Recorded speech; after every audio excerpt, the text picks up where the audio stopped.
Bonjour les amis, aujourd'hui on va essayer de répondre à une question très importante. J'ai un copain qui est en France, qui a des problèmes de travail, il a perdu son emploi. Quand on perd son emploi, il a perdu sa famille et il n'y a plus rien qui va. Le pauvre garçon est au désespoir. Okay. Et dans sa tête, il me dit, la seule solution serait peut-être de m'expatrier. Pourquoi pas? Je dois dire que moi, je reviens de France, ça faisait assez longtemps que je n'étais pas rentré, et j'ai été assez surpris de trouver la France dans cet état.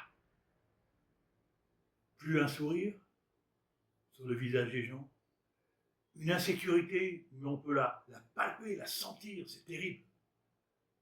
Je trouvais que Paris est devenu sale. Paris, la ville lumière, n'est devenue que l'ombre d'elle-même. La France, c'était un pays dont le monde entier rêvait d'aller visiter.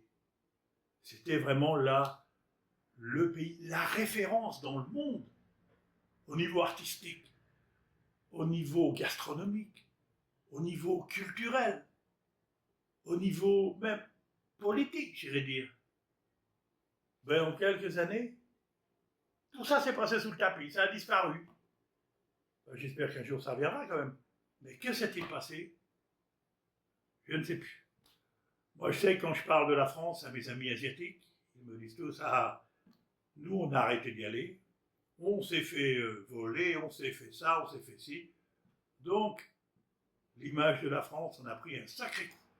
Donc, en fin de compte, je comprends mon ami qui veut partir de la France et pouvoir s'expatrier. Mais enfin, l'expatriation n'est pas toujours la solution, la panacée, j'irais dire, à vos problèmes. Car s'expatrier, c'est pas toujours évident. Okay? C'est pas tout le monde. J'ai connu énormément de gens qui ont essayé de s'expatrier et qui, après quelques années, sont revenus au bercail. Il faut se dire que les valeurs sont différentes. Il y a beaucoup de choses qui sont différentes. Les cultures sont différentes et c'est pas tout le monde qui peut s'y adapter. Moi, je vous dis, ça fait plus de 40 ans que je suis expatrié. Je suis parti à l'expatriation parce que, il y a bien longtemps de ça, il y a une compagnie française qui m'a envoyé à l'étranger. Après 2-3 ans, elle m'a dit, maintenant on va t'envoyer là-bas. Puis après 3-4 ans, elle m'a dit, on va t'envoyer là-bas. Puis après 4 ans, elle m'a dit, tu vas là-bas. Puis un jour, il m'avait envoyé en Indonésie, je suis resté travailler pour eux pendant 3-4 ans quand même. Et puis, j'ai arrêté.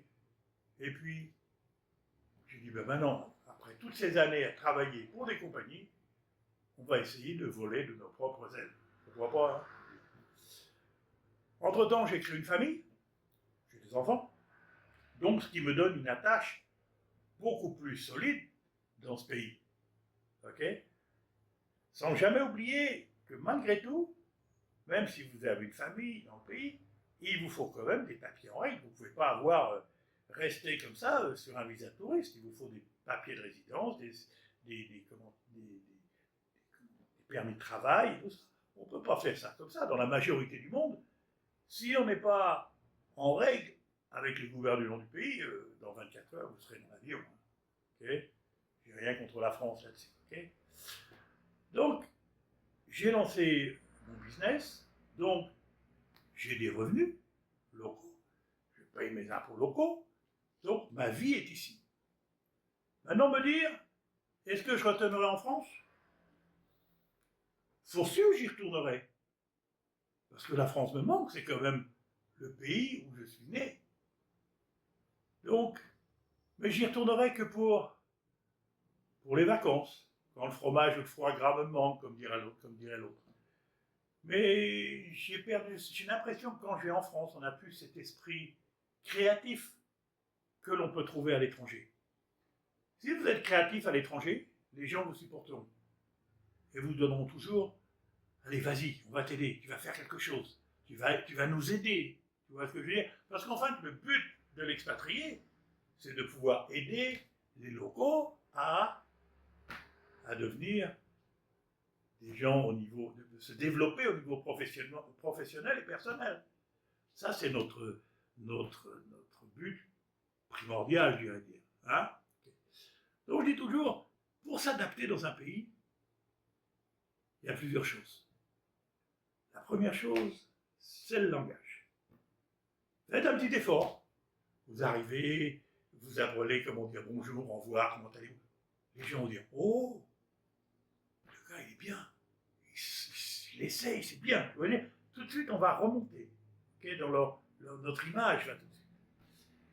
La deuxième chose, le respect. Il y a beaucoup de traditions et de cultures dans ces pays, et nous sommes là pour les respecter. Okay, il y a beaucoup de traditions religieuses, nous sommes là également pour les respecter. L'Indonésie est le pays musulman, le plus grand pays musulman du monde. Il faut le respecter tel qu'il est. Okay, ça, c'est très important. Éviter, il y a des choses, il faut éviter de s'en mêler. Histoire de politique, ne jamais donner son avis. Parce que d'abord, ça ne nous concerne pas, et puis, on pourrait froisser quelqu'un d'autre. Okay,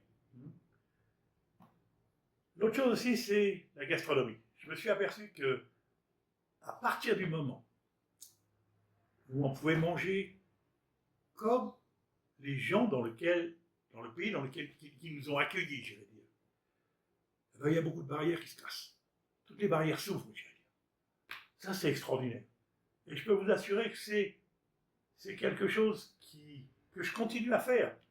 Okay, je continue à me développer au niveau de la gastronomie indonésienne, parce que j'habite ici, et je me suis aperçu que ça m'ouvre énormément de portes. Les gens me parlent, parce que je mange comme eux, ils me parlent. Ils me disent, tiens, lui, il est différent. Okay, donc, il faut s'adapter. Okay, ça, c'est important. Il y a une chose aussi très importante, c'est le niveau, comme la façon dont vous réagissez vis-à-vis des problèmes. L'Indonésie, par exemple, c'est un pays où on ne s'énerve pas. Donc, si vous vous mettez en colère, tous les jours et toutes les 5 minutes, là, ça ne marchera pas. Okay, donc, je me suis aperçu une chose, à chaque problème, il faut réfléchir, trouver une solution, sans gueuler, sans se mettre en colère, sans paraître complètement abattu.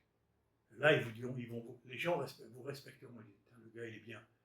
Là, il y avait un problème, il l'a résolu, et puis, il n'y a pas eu de vague, il n'y a pas eu de tempête, il n'y a rien eu. Tout était fabuleux. Hein, donc, rappelez-vous de ça, ça c'est très important. Pour vous expatrier en Indonésie, pourquoi pas? Il y a beaucoup de gens maintenant qui vont sur Bali. Je vois des gens, les fameux nomades informatiques là, qui vont des digital nomades, comme ils disent, qui vont se mettre à Bali, qui vont travailler du matin au soir sur leur ordinateur. Pourquoi pas? Donc, mais je dirais toujours, si vous voulez choisir un pays comme l'Indonésie ou un autre pays asiatique, venez y vivre d'abord un mois ou 15 jours, parce que ce que vous voyez sur les réseaux sociaux, dans les médias, et la réalité, il y a un monde. Okay, parlons de la Thaïlande, par exemple. Hein, on a l'impression que c'est le paradis sur Terre. Waouh, vous y allez, tout, les filles, tout. Mais quand vous y travaillez, la vie, elle est différente. On est complètement déconnecté de ce monde touristique. Donc, essayez de voir les choses objectivement. Okay, autre chose, souvent, par expérience, quand les gens s'expatrient en couple, là, les problèmes arrivent assez rapidement. Surtout dans l'Asie, dans cette partie du monde où j'habite. Hein. Il y a toujours des clashs et ça ne tient pas longtemps. Okay, donc, c'est à vous de voir. Hein. Et si vous venez tout seul, gardez la tête froide. Okay, contrôlez-vous. Essayez, comme je vous ai dit, d'être respectueux envers la culture locale, et puis tout devrait bien aller. Hein. Entre-temps, moi je vous dis, s'il y a quelqu'un qui veut plus d'informations sur l'expatriation, ben, mettez un petit message, et puis moi je vous dirai de quoi est le retour. Okay, allez, bonne journée, je suis Antoine Audran, à bientôt.